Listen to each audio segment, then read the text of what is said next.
والفجر وليال عشر والشفع والوتر والليل إذا يسر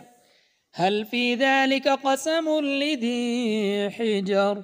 ألم تر كيف فعل ربك بعاد إرم ذات العماد التي لم يخلق مثلها في البلاد وثمود الذين جابوا الصخر بالواد وفرعون ذي الأوتاد الذين طغوا في البلاد فأكثروا فيها الفساد فصب عليهم ربك سوط عذاب إن ربك لبالمرصاد فأما الإنسان إذا ما ابتلاه ربه فأكرمه ونعمه فيقول ربي أكرمن وأما إذا ما ابتلاه فقدر عليه رزقه فيقول ربي أهانن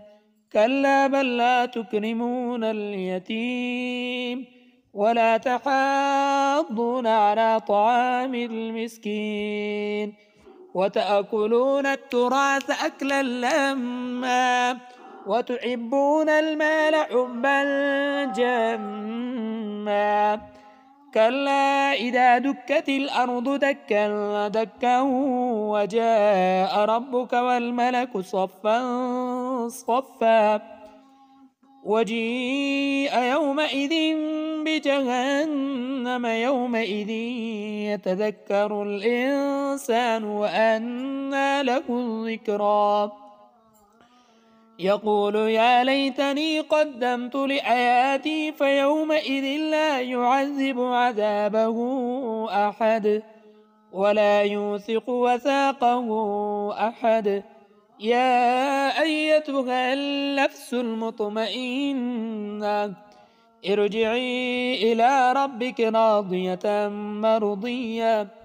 فادخلي في عبادي وادخلي جنتي.